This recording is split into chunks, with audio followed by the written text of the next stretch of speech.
Bonjour, bienvenue sur cette chaîne, c'est encore Evelyne. Que le Seigneur Jésus-Christ vous fortifie, vous donne vraiment la grâce, l'endurance et la force nécessaire pour demeurer dans sa présence et vivre pour lui, rien que pour lui, jusqu'à son retour. Nous avons tous très éminents. Aujourd'hui, nous sommes le 5 juillet 2018 et aujourd'hui, nous allons parler de la foi. Donc, mon titre sera intitulé Avoir une foi inébranlable en Jésus. Il est écrit dans la parole que dans le temps de la foi du plus grand nombre diminuera en fait, parce que évidemment les gens vivent beaucoup de choses très difficiles et parfois les choses sont telles que on a comme l'impression que les choses ne vont pas aller en s'améliorant, mais le Seigneur nous exhorte vraiment à demeurer dans sa présence, à lui faire confiance, peu importe ce que nous vivons, peu importe les situations, sachant qu'il est l'auteur et le consulat de notre foi et qu'il a mis en nous la foi par le Saint-Esprit pour que nous puissions vraiment avoir une confiance inébranlable en lui, quelles que soient les situations. Donc nous allons lire un texte qui est dans Hébreu 11 évidemment, versets 1 à 6. Donc je vais lire. Hébreu 11, versets 1 à 6, je vais lire. Or, la foi représente les choses qu'on espère. Elle est une démonstration de celles qu'on ne voit pas. Car c'est par elle que les anciens obtiennent un bon témoignage. Par la foi, nous comprenons que les âges ont été faits par la parole de Dieu, de sorte que les choses qui se voient n'ont pas été faites des choses visibles.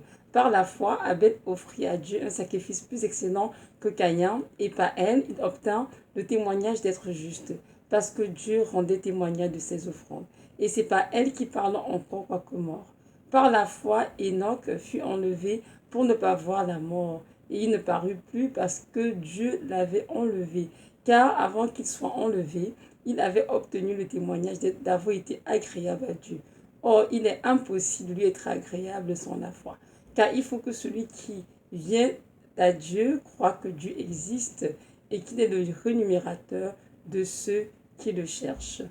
Parole du Seigneur, nous allons rater là parce que là, ce sont des exemples des hommes et des femmes de Dieu qui ont eu foi en Dieu et qui ont obtenu justement un bon témoignage.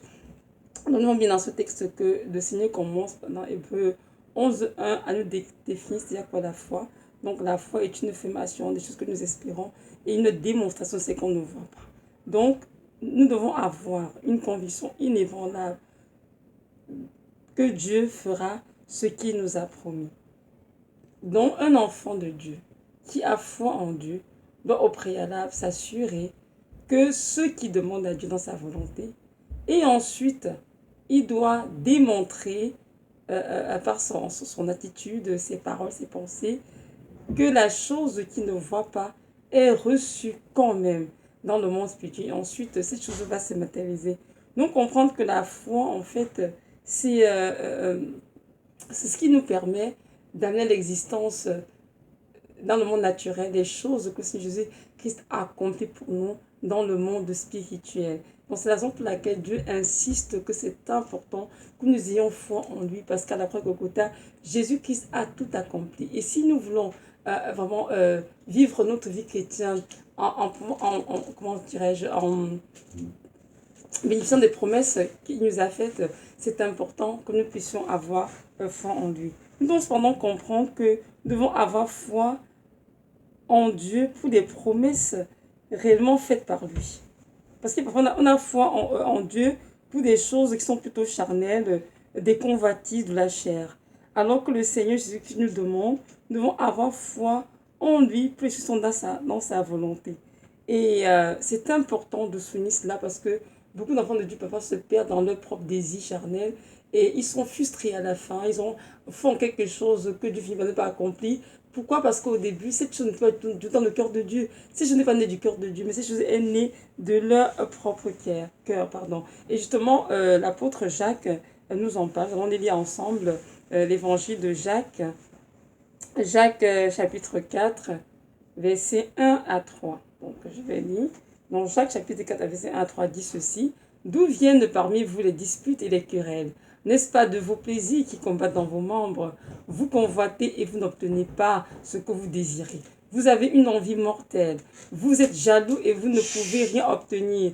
Vous vous querellez, vous vous disputez et vous n'avez pas ce que vous désirez parce que vous ne demandez pas. Vous demandez et vous ne recevez pas parce que vous demandez mal afin de tout gaspiller dans vos plaisirs. Donc nous voyons bien ici que le Seigneur, Jacques, et du moins le Seigneur parle par plus de Jacques, pour nous dit clairement que nous demandons, nous ne recevons pas. Pourquoi? Parce que nous demandons dans le but non seulement de gaspiller, mais par convoitise en fait, par envie. Hein, parce que nous voulons probablement se faire voir ou bien tout simplement satisfaire un désir charnel. Non, dans ce cas, le Seigneur, assurément, il ne répondra pas à cette prière, donc demander des choses qui sont nées de son cœur et qui sont pour sa gloire. Donc voilà, le Christ nous demande vraiment de ne pas nous conformer au secte présent, de ne pas vivre sur nos convoitises charnelles, mais vraiment de nous attacher à ce qui est céleste et de vraiment laisser nous-mêmes le Seigneur mettre en nous les désirs qui lui feront plaisir. La motivation que nous avons derrière chaque demande doit être pure. Si ce n'est pas pur, on ne sera pas exaucé. Et nous devons avoir foi en Dieu pour les choses vraiment qui lui rendent gloire et toute la gloire à lui seul.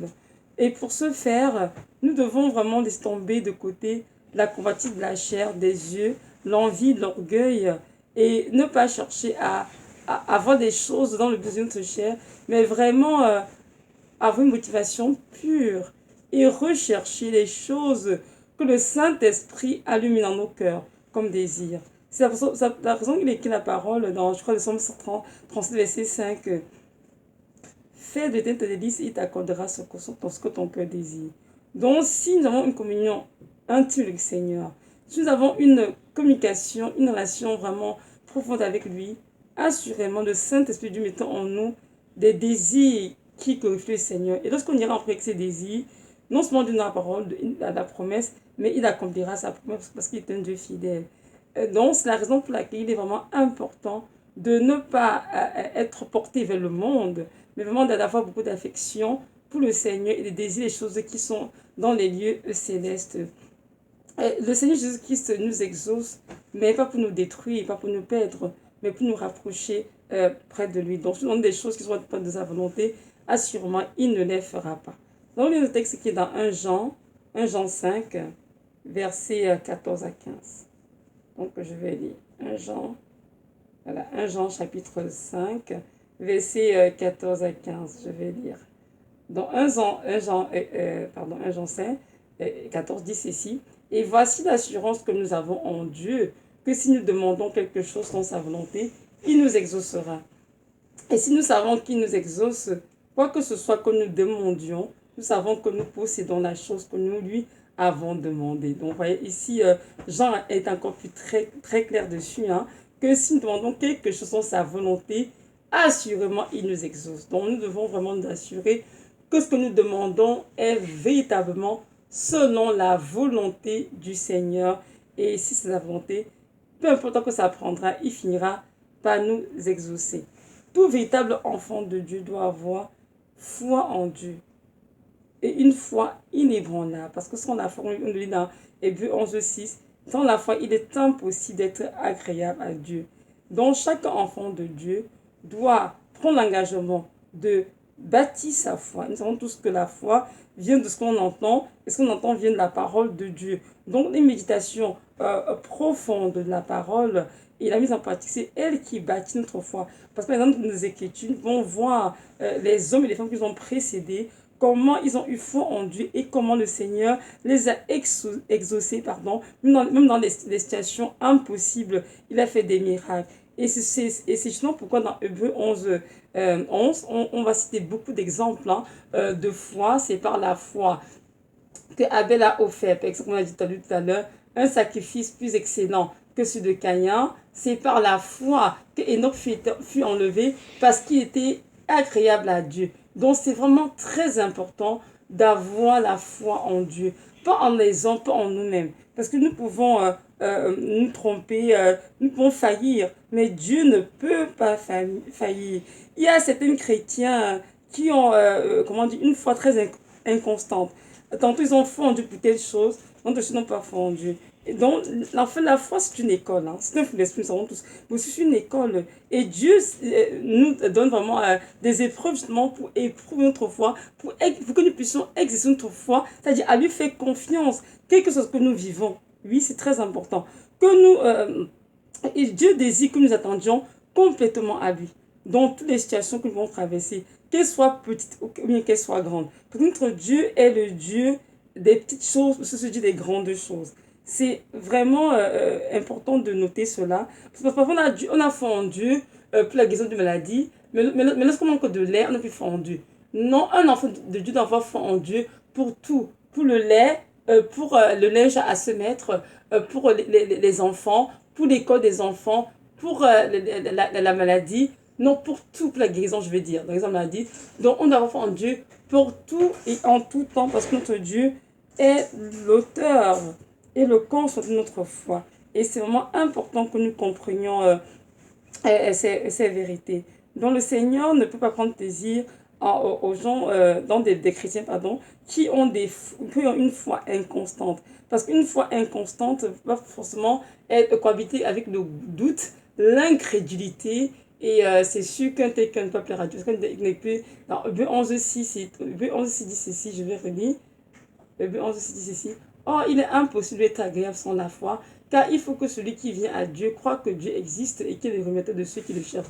Donc ceux qui cherchent Dieu, qui croient qu'il existe vraiment, doivent s'attendre à lui pour tout ce qui vit dans leur vie, pour tout besoin, ils doivent aller en Dieu en premier. Et maintenant, si Dieu les envoie vers un homme ou une femme pour les aider, c'est autre chose. Mais chaque enfant de Dieu doit vraiment développer sa foi et laisser cette foi être bâtie par le Saint-Esprit en lui, pour pouvoir vraiment l'exercer au temps opportun, pour aller dans le monde spirituel, prendre ce qui a été fait pour lui et l'amener dans le monde naturel dans lequel nous vivons. Donc, c'est ça. Donc, les chrétiens qui s'appuient sur eux-mêmes ou sur les hommes sont des chrétiens, évidemment, qui ne sont pas tout agréables au Seigneur. Et il faudrait vraiment corriger cela, surtout, plus dans le temps de la fin. Jésus qui revient bientôt, chercher une église pure. Faudrait que je ride et investir dans la parole. Lorsque le Fils de l'homme viendra, trouvera-t-il la foi sur la terre? Lorsque Jésus reviendra, est-ce qu'il trouvera vraiment sur cette terre la foi dans le cœur de ses enfants? Oui, c'est un comprendre cela. Peu importe les calamités, peu importe les famines, peu importe les catastrophes, peu importe ce que nous vivons dans nos vies, les maladies, les attaques sataniques, nous devons constamment avoir foi en Dieu et savoir que le Jésus est de Dieu qui est le renumérateur de ceux qui le cherchent. Et lorsque nous avons foi en Dieu, et quand Dieu va nous toquer, qui est vraiment en nous, nous avons une confiance inébranlable en lui, assurément, ce Dieu ne change pas. Ce Dieu prend soin de nous. Donc, comme je disais tout à l'heure, notre Dieu est le Dieu des petites choses, c'est celui des grandes choses. Notre Dieu pourvoit à nos besoins, tous nos besoins sans exception. Il est le Dieu qui nous guérit des petites maladies, comme la fièvre, les maux de tête, oui, parce que parfois on a matin, on a fait la fièvre, on dit, oh mais non, c'est pas une si grande maladie, Seigneur, pas la peine de t'importuner. Oh que si, il faut prier et avoir fondu pour tout. Nous avons vu la parole là, même de Pierre hein, qui était guéri de la fièvre. Et on dit bien que lorsque Jésus la touchait, elle se déva et la fièvre la quitta aussitôt, elle se déva, elle servit le Seigneur. Donc Dieu guérit la fièvre, les maux de dents, les maux de tête, nous pouvons aller au Seigneur. Notre Dieu renumère ceux qui le cherchent. Dieu guérit aussi le Dieu qui guérit des maladies graves. Telles que le cancer, le diabète, toutes les maladies qui peuvent exister sur cette terre, Dieu les guérit. Dieu aussi le Dieu qui guérit, hein, même une maladie incurable. Oui, peu importe, que ce soit la sclérodermie, que ce soit le lupus, en tout cas, il y a tellement de maladies incurables de nos vies, de nos jours. La schizophrénie, il y a beaucoup de maladies. Dieu guérit toutes les maladies. Nous avons l'exemple de la femme, hein, la perte de sang de la parole, Matthieu 9, verset 20 à 22, qui avait une perte de sang et Jésus-Christ l'a guérie de cette perte de sang. Elle avait fait passer 12 ans dans la souffrance, elle était passée dans tous les médecins, elle n'avait eu aucun soulagement, aucun réconfort, mais lorsqu'elle a rencontré Jésus-Christ, qu'elle a été complètement guérie de cette perte de sang. Donc notre Dieu guérit toutes les maladies, il prend soin de nous, il pourvoit à tous nos besoins, il est notre consolateur, notre Père, il est notre ami fidèle, il est l'avocat pour nous défendre dans quelque situation que ce soit, il est le médecin par excellence qui guérit toutes nos maladies, qu'elles soient physiques, spirituelles, mentales ou émotionnelles. Oui, il est le conseiller, donc le nom de conseil, on est aussi au Jésus-Christ qui nous conseille évidemment, il est notre souverain pasteur, Et nous savons tous que Jésus-Christ est la tête de l'Église et que le Seigneur pasteur de toutes les brebis. Il est l'enseignant par excellence. Alléluia. L'Éternel des armées, le Dieu qui combat pour nous. Il est le Dieu qui fait tout en nous. Il est vraiment notre Père et il prend soin de nous. Et ceux qui s'attendent à lui ne sont pas déçus, non. Peu importe le temps que ça prendra, pendant des semaines, des mois, des années, notre Dieu finit toujours par se glorifier. Donc, quel que soit notre besoin, nous devons avoir cette habitude de courir dans sa présence, car il a une solution à tout ce que nous désirons. Et si dans nos corps, il y a des désirs qui sont de lui, il va juste nous dire, non, mon enfant, ce désir que tu élèves n'est pas de mon cœur, n'est pas né de mon cœur. Donc, je te demande vraiment de laisser ça de côté et de plutôt recevoir dans ton cœur à toi le désir que j'ai et de faire ta volonté. Non, Seigneur, tu es un Dieu grand et bon, Seigneur. Tu es un Dieu puissant, Seigneur. Tu es un Dieu fidèle, Papa. Et en toi, Seigneur, il y a une de variation, Seigneur. Alors, Père, je te bénis vraiment, Seigneur, et je te dis merci, Seigneur, pour ta fille dans nos vies, Seigneur. Oui, Papa, aide-nous vraiment à avoir une confiance inébranlable en toi. Aide-nous vraiment à ne pas laisser de doute et d'incrédulité nous assaillir lorsqu'il y a des situations difficiles. Pourquoi je dis cela? Parce que parfois, des situations que nous vivons, hein, elles sont tellement difficiles. Même si nous avons vu Dieu à l'œuvre par le passé, parfois on a du mal à croire que Dieu peut encore agir. Parce que notre chair a tendance à nous faire douter de ce que Dieu peut faire, à nous rendre incrédules.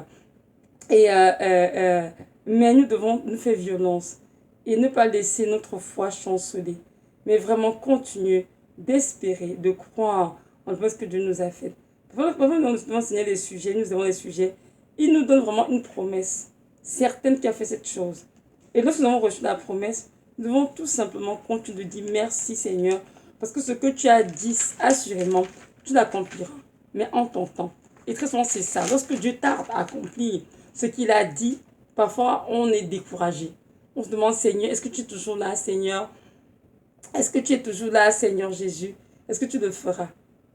Dieu le fera. Certainement ce qu'il nous a promis. Parce que notre Dieu est un Dieu fidèle, est un Dieu puissant.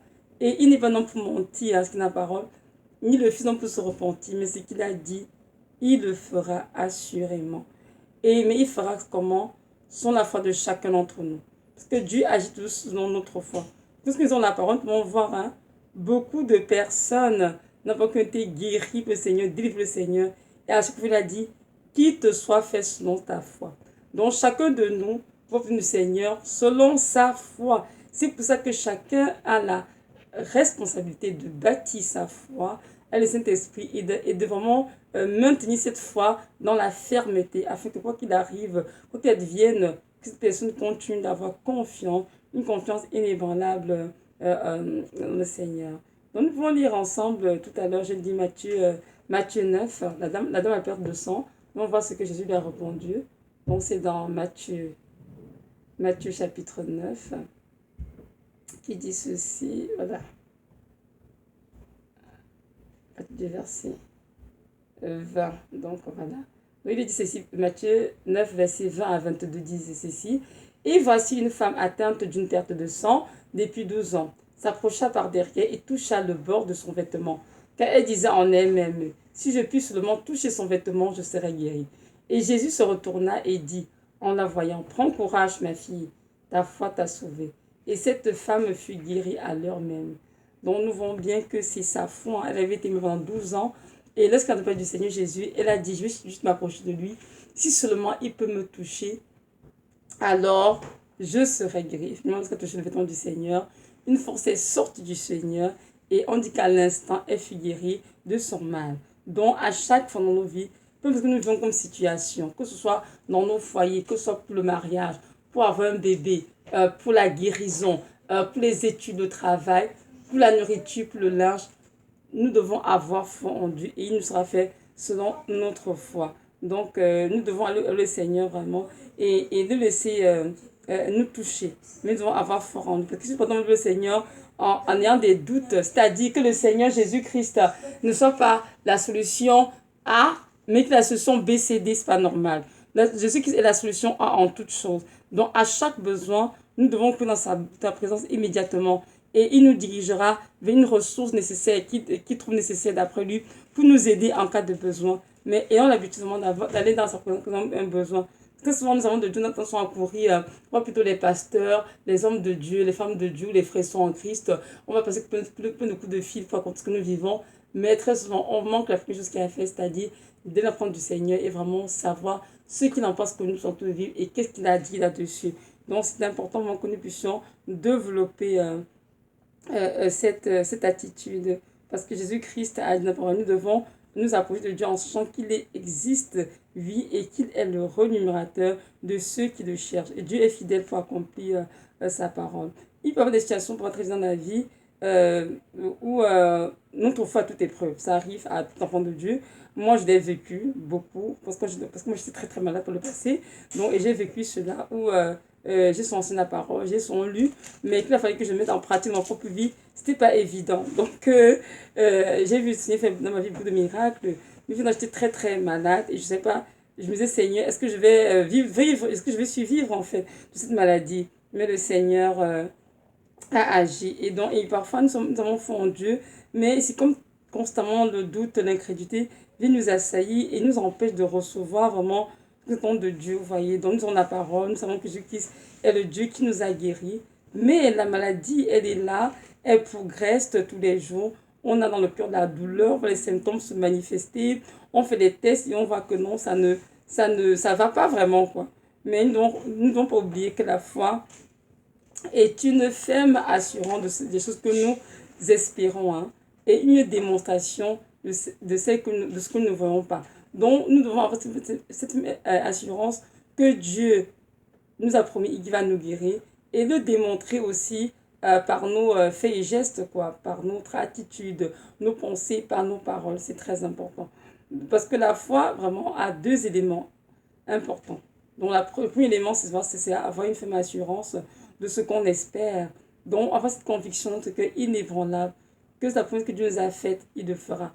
Je vais même préciser que la promesse que Dieu nous a faite, il accomplit cette promesse. Non pas la promesse qui est de notre chair, non. La promesse que Dieu a faite, il le fera. Comme Dieu a promis à Abraham qu'il aura un fils dans sa postérité, la promesse, il a attendu 25 ans, mais Dieu a fini par accomplir cette promesse qu'il avait donnée à Abraham. Donc, nous devons nous assurer que toute promesse que nous demandons le Père, elle en est de son cœur. Et le deuxième élément de la foi, c'est la démonstration de ce qu'on ne voit pas. Donc, nous devons nous comporter vraiment comme si la chose demandée est déjà reçue. Et ça, c'est pas évident. Parce que lorsque, comme je disais tout à l'heure, lorsque nous sommes malades et qu'on, par exemple, c'est pas une maladie, ça peut être beaucoup de choses, hein, comme une situation de couple, peut-être une femme qui est stérile, elle va avoir un enfant, peut-être une recherche d'emploi, peut-être des études, bref, ça peut être beaucoup de choses. Mais je prends l'exemple de la maladie. Quelqu'un qui est malade et a mal dans son corps et voit vraiment son être resté se détériorer tous les jours, et il se demande, mais Seigneur, comment je dois avoir mes pensées, mes paroles, et mais tu peux démontrer que je suis guéri, alors que je ne suis pas encore guéri dans la vie physique. Mais nous devons vraiment comprendre que c'est notre foi qui ira dans le monde spirituel, amener à l'existence les choses que Jésus-Christ a accomplies pour nous dans le monde spirituel. Et c'est cette étape qui n'est pas évidente, justement, parce qu'on a tendance à regarder notre propre chair, hein, à regarder vraiment aussi autour de nous. Et évidemment, c'est sûr, ce sont des choses qui viennent nous ébranler parce que nous confessons pas la bouche des choses, nous prenons des choses qui ne prennent pas forcément place dans la vie physique. Même là, il ne faut pas douter parce que nous avons dit tout à l'heure que sans la foi, il est impossible d'être agréable à Dieu. Et l'incrédulité de doute nous empêche très souvent de recevoir ce que le Seigneur Jésus-Christ a fait pour nous. Donc c'est important vraiment de ne pas vouloir voir avant de croire et de dire merci, mais de croire, de remercier avant de voir cela s'accomplir dans nos vies, peu importe ce que nous demandons au Seigneur. Oui, c'est très important de mentionner cela. Donc, nous demandons vraiment la parole de marcher, hein, par la foi et non par la vue. C'est la parole que le juste ne fait pas la foi. Non, en fait, nous devons vraiment, comme alors, croire avant de voir et non voir avant de croire. Et c'est parfois très difficile, surtout lorsque nous souffrons terriblement. Hein. Oui, c'est pas évident, mais néanmoins, nous devons exercer notre foi, à faire confiance en Dieu complètement, peu importe ce que nous vivons, peu peu importe ce que nous traversons, sachant que notre Dieu est fidèle et ce qu'il a déclaré, il accomplira certainement. Notre Dieu est un Dieu qui appelle les choses qui ne sont point, comme si elles étaient. Donc justement, lorsque nous démontrons parfois que ce peut être guéri, par exemple, nous nous vont déjà guérir, nous vont déjà restaurer, même avant que cette guérison et cette restauration ne prennent place dans notre corps physique. Et ça, c'est pas toujours facile, je sais, mais nous devons exercer vraiment notre foi à cela. Nous allons lire ensemble un texte dans Romains 4 versets 16 à 25. Donc, je vais lire. Voilà. Donc, on lit de Romains. Donc, voilà, c'est Romains 4, verset 16 à 22. Je vais lire. C'est donc par la foi, afin que ce soit par la grâce et afin que la promesse soit assurée à toute la postérité, non seulement à celle qui est de la loi, mais aussi à celle qui est de la foi d'Abraham, qui est le Père de nous tous. Donc il est écrit, je t'ai établi Père de beaucoup de nations. Il est devant Dieu, en qui il a cru, celui qui donne la vie aux morts, et qui appelle les choses qui ne sont pas comme si elles étaient. Amen. Nous allons au verset déjà 17, que notre Dieu est le Dieu qui appelle les choses qui ne sont point comme si elles étaient. Donc, quand notre foi est vraiment exercée, Dieu nous la grâce vraiment de voir les choses de la perspective divine et de voir la chose demandée être accomplie dans le monde spirituel avant de voir ces choses prendre place dans le monde naturel. Et c'est justement la démonstration de ce que nous ne voulons pas, parce que nous ne voulons pas pour l'instant le monde physique, mais le monde spirituel, quand même, de voir que le Seigneur Jésus-Christ a accordé ce que nous lui avons demandé. Et dans le monde naturel, il faudrait que nos pensées, nos paroles, notre attitude, justement, démontrent que nous avons cette foi ferme en lui, qu'il a accompli ce qu'il nous a promis. Donc, je continue la lecture, verset 18, qui dit ceci. Et Abraham, ayant espéré contre toute espérance, crut qu'il deviendrait le père de beaucoup de nations, selon ce qui lui avait été dit, ainsi sera ta postérité. Et n'étant pas faible dans la foi, il n'eut pas égard à son propre corps déjà atteint par la mort, vu qu'il avait environ 100 ans, ni à l'état de la mort de la maladie de Sarah. Et il ne douta pas à l'égard de la promesse de Dieu par incrédulité, mais il fut fortifié par la foi, donnant gloire à Dieu, étant pleinement persuadé que celui qui avait fait la promesse était aussi puissant pour l'accomplir. C'est pourquoi cela lui fut imputé à justice.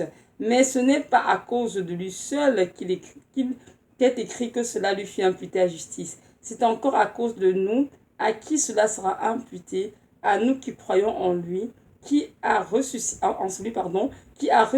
des morts, Jésus notre Seigneur, lequel a été livré à cause de nos fautes et qui est ressuscité à cause de notre justification.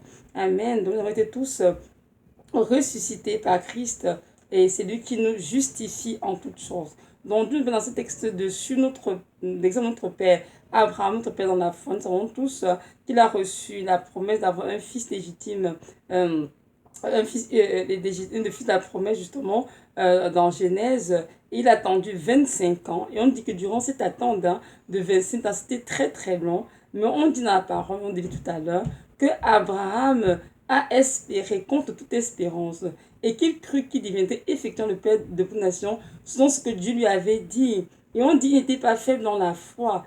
Il n'eut pas égard à son propre corps déjà atteint de la mort, ni à l'état de la mort de la maîtrise de Sarah. Il n'a pas regardé aussi qu'on s'entoure de nous. Parfois, on vit des situations difficiles. On a regardé aussi qu'on s'entoure de nous. On se dit, ah Seigneur, voilà, je suis trop malade pour faire ceci, Seigneur. Je n'ai pas cet argent pour faire cela, Seigneur. Je me trouve dans une situation d'impossibilité totale. Si je ne peux pas se prendre place parce que dans le monde physique, les choses ne sont pas réunies, les conditions ne sont pas réunies. Mais nous ne devons pas vraiment voir les choses de la sorte parce que notre Père est le Dieu de l'impossible, justement. Et tout ce qu'il nous demande, c'est d'avoir vraiment cette confiance en lui. Le verset 20, il est écrit, et il ne douta pas à l'égard de la promesse de Dieu, par incrédulité. Amen. Donc, quand nous doutons, nous sommes incrédules, tout simplement. Mais on dit qu'Abraham fut fortifié par la foi, donnant gloire à Dieu. Il était pleinement persuadé en lui dans son cœur que celui qui avait fait la promesse était aussi puissant pour l'accomplir.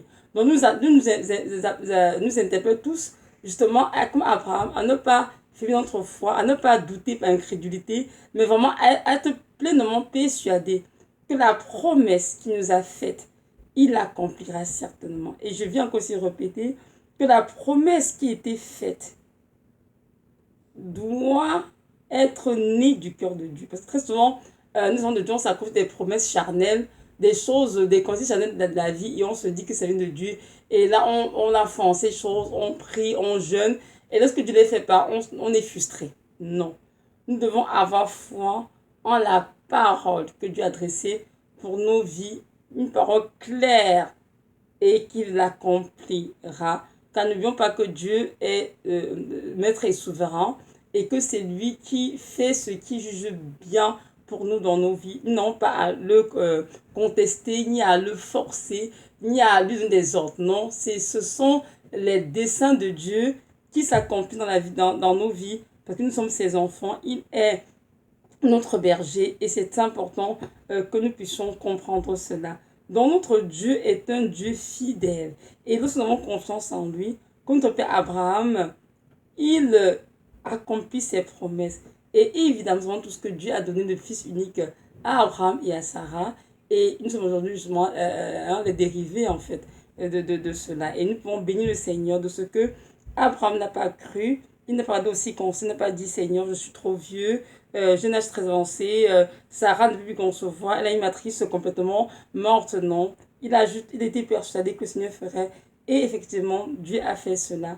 Et durant ces années, on voit que lorsqu'Abraham a marché, il se peut qu'il a fait 14 ans sans entendre la voix de Dieu. Mais dans son cœur, il continuait d'avoir foi en Dieu. Et ça, c'est très important. Parfois même, nous sommes dans une attente par rapport à une situation quelconque et le Seigneur, il est silencieux. Mais le silence du Seigneur ne veut pas dire qu'il n'est pas là. Le silence du Seigneur ne veut pas dire qu'il nous a oubliés, qu'il ne peut pas faire ce qu'on entend de lui. Mais parfois, Dieu est tout en train de nous éprouver, hein, pour voir jusqu'où nous l'aimons, jusqu'où nous avons une foi inébranlable en lui, jusqu'où notre foi est ferme en lui dans ce que nous espérons.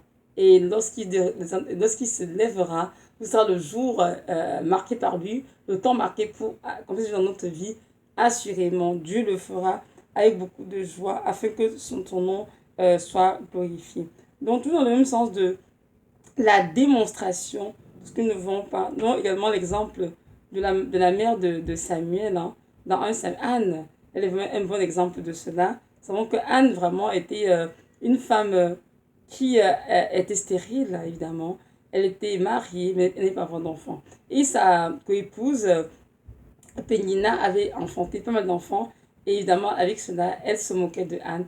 Et elle était vraiment très, très, très triste. Donc, je ne vais pas relire tout le texte. C'est juste passer directement à la prière qu'elle a faite et tout. Donc, et là, Anne, justement, elle va à Silo, là où le prêtre y vivait, pour pouvoir offrir les sacrifices et les holocaustes au Seigneur. Et on dit après cela, elle a commencé à prier, à faire le Seigneur. Donc, je vais lire 1 Samuel 1, verset 9 jusqu'à... Bon, jusqu'à ce que j'arriverai au verset où je dois m'arrêter. Donc, verset 9. Je vais lire verset 9. 1 Samuel, après verset 9, il dit ceci. Anne se leva après avoir mangé et bu à Silo. Et le prêtre Élie était assis sur un siège, près de l'un des poteaux du temple de Yahweh. Elle donc, ayant le cœur rempli d'amertume, pria Yahweh en pleurant abondamment. Et elle fit un vœu en disant, Yahweh des armées, si tu regardes l'affliction de ta servante, et si tu te souviens de moi, et n'oublie pas ta servante, et que tu donnes à ta servante un enfant mâle, je le donnerai à Yahweh pour tous les jours de sa vie, et aucun rasoir ne passera sur sa tête. Il arriva, comme elle continuait à prier devant Yahweh, et qu'Élie observait sa bouche. Or, Anne parlait dans son cœur. Elle ne faisait que remuer ses lèvres et on n'entendait pas sa voix. C'est pourquoi Élie estima qu'elle était ivre. Et Élie lui dit, jusqu'à quand seras-tu ivre? Éloigne-toi du vin. Mais Anne répondit et dit, je ne suis pas ivre, mon Seigneur. Je suis une femme affligée en son esprit. Je n'ai bu ni vin ni boisson forte, mais je rependais mon âme devant Yahweh.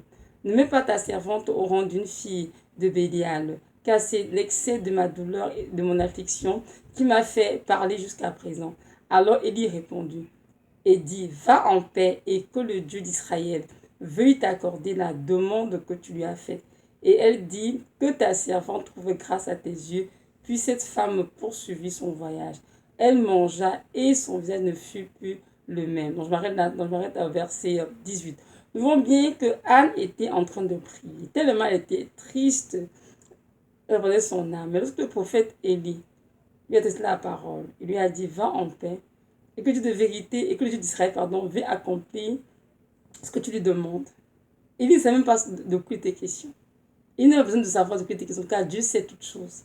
Mais lorsqu'elle a reçu la parole du prophète Élie, du sacrificateur, elle a reçu la parole. Et on dit bien, ici, elle a dit ceci, que ta servante trouve grâce à tes yeux. Puis elle pousse son voyage, et elle mangea, et son visage ne fut plus le même. Nous n'avons besoin de faire une devinette. Si on dit que son visage ne fut plus le même, ça veut dire que ce visage qui était avant accabé de tristesse et de chagrin avait changé et avait revêtu de nouvelles couleurs, des couleurs de joie justement, d'allégresse, parce qu'elle savait en son cœur que la parole de l'homme de Dieu venait du cœur du Seigneur et que cette promesse qui avait été faite s'accomplirait certainement. Donc, elle n'a pas eu besoin de tomber d'abord enceinte, que l'enfant naisse et qu'elle ait dit, ok, là, non, je te rends gloire, car tu as accompli ce que je t'ai demandé. Non. Aussitôt que la parole lui était dite, elle a cru, elle n'a pas douté, elle avait une foi ferme, elle savait que le prophète Élie, parce qu'elle s'était parlé de la part de Dieu et que la promesse s'accomplirait certainement. Et effectivement, verset 19 dit ceci, après cela, ils se levèrent de bon matin et se prosternèrent devant Yahweh. Puis ils s'en retournèrent et revinrent dans leur maison à Rama. Elkana connut Anne, sa femme, et Yahweh se souvint d'elle. Et il arriva donc quelque temps après qu'Anne conçut et enfanta un fils. Elle appela du nom de Samuel. Donc je m'arrête là aujourd'hui. Donc nous voyons bien que c'est après qu'elle son mari l'a connue et qu'elle est tombée enceinte. Mais avant cela, elle avait à démontrer par son visage rayonnant de joie, de paix, de sérénité, que son Dieu avait déjà accompli ce qu'elle avait demandé. Elle n'était plus du tout, elle n'avait pas besoin de le voir physique pour s'en réjouir. Elle s'était réjouie avant même de tomber enceinte. Et c'est justement ça que Dieu attend de nous comme attitude, cette démonstration. Et pour vous dire, moi qui suis en train de prêcher là-dessus, ne vous sentez surtout pas condamné parce que moi non plus, il y a des choses qui dans ma vie, je n'étais pas du tout comme Anne du tout. J'ai continué de sortir de ma bouche des paroles d'incrédulité, dont ma foi et l'incrédulité cohabitaient tout le temps ensemble.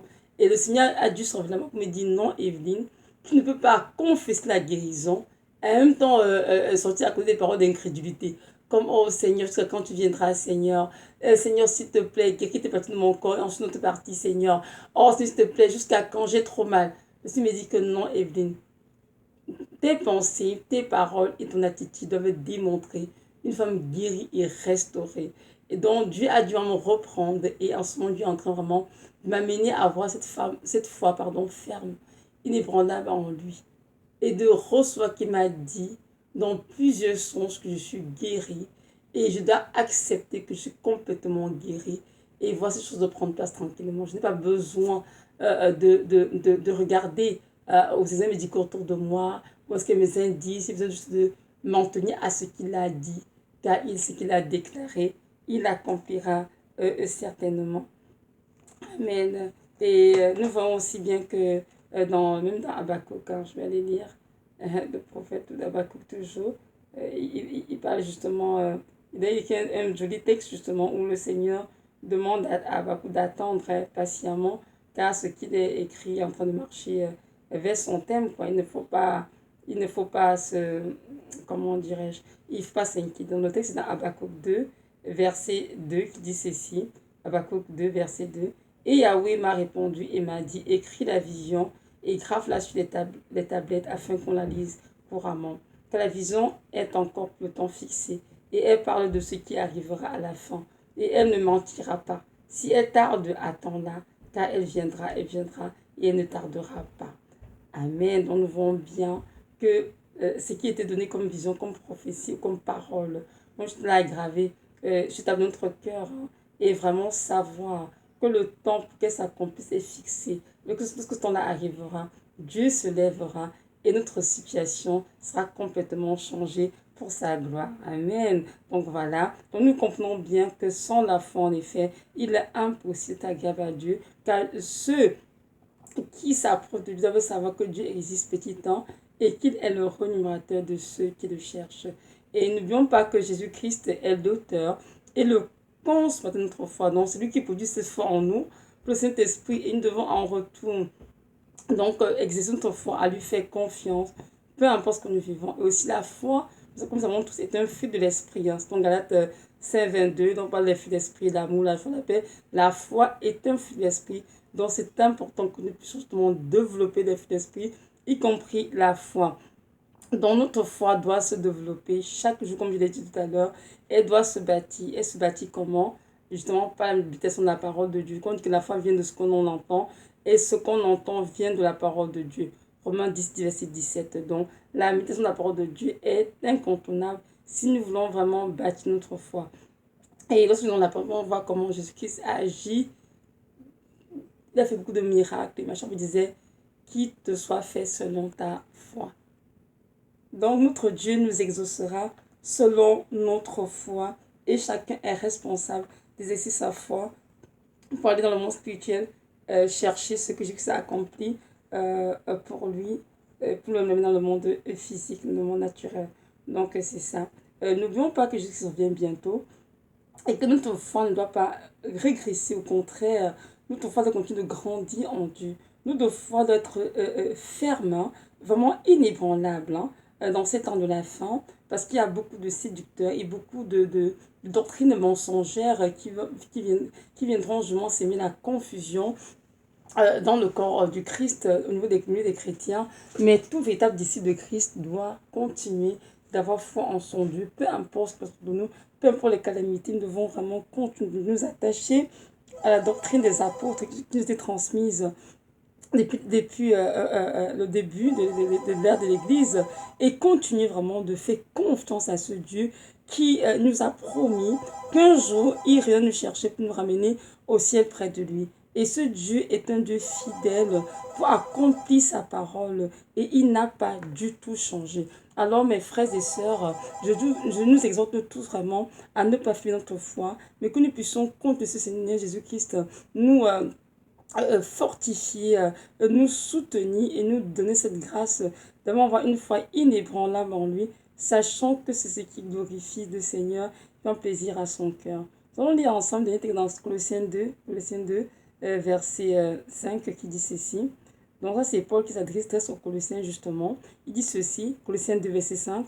Car bien que je sois absent de corps, toutefois je suis avec vous en esprit, me réjouissant et voyant votre ordre et la fermeté de votre foi que vous avez en Christ. Donc ici, Pierre est en train vraiment de faire des éloges aux Colossiens, combien il est réjoui, bien qu'ils soient loin d'eux, en voyant leur ordre, ils vivent dans l'ordre, c'est-à-dire ils ont des vies ordres, des vies qui sont conformes à la parole de Dieu, des vies de sanctification et la fermeté de leur foi. Amen.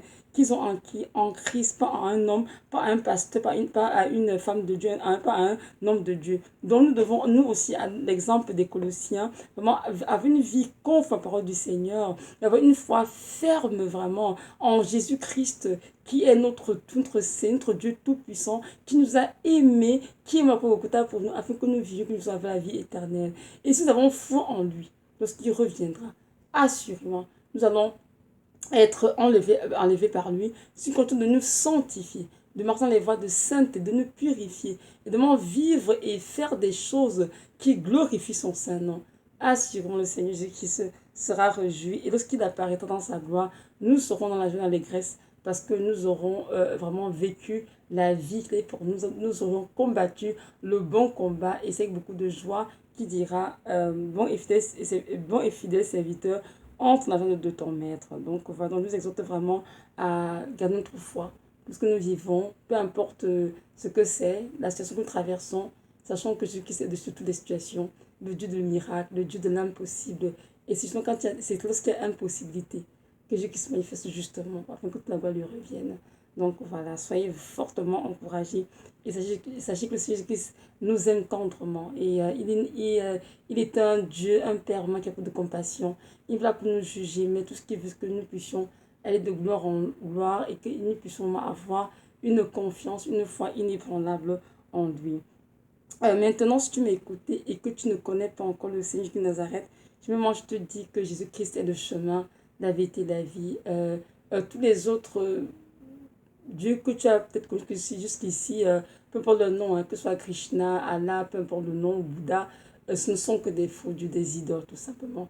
Le seul, le véritable Dieu, c'est Jésus-Christ de Nazareth. Il est le seul qui peut te sauver et t'accorder la vie éternelle. Donc, moi, je t'encourage à ne pas retarder, hein, surtout nous on attend de la fin, Jésus-Christ revient bientôt, chercher une église vraiment brûlée sans tache, ni ride, c'est-à-dire l'ensemble des enfants qui lui appartiennent, hein, qui ont cru en lui. Alors je t'encourage vraiment à te repentir de tes péchés, vraiment à lui donner ta vie et à l'accepter dans ton cœur comme ton sauveur, ton Seigneur. Surtout que le monde va de mal en pire, les choses vont aller en se dégradant parce que ce monde que nous voyons sera toujours ainsi. Et tout ça sera détruit. Et il n'y a que le Seigneur qui va régner avec tous ceux qui ont cru en lui et qui ont marché dans l'obéissance à sa parole. Donc voilà. Donc si tu m'écoutes, vraiment, je t'en supplie, ne retarde pas, ne sois pas incrédule, mais ose poser ce geste et ouvre ta bouche, invoque-le, il te répondra, il se révélera à toi. Donc voilà, c'est la fin de cet enseignement. Merci de m'avoir écouté, soyez richement bénis et que le Seigneur nous demande d'avoir une foi ferme, car sans la foi, il est impossible de lui être agréable.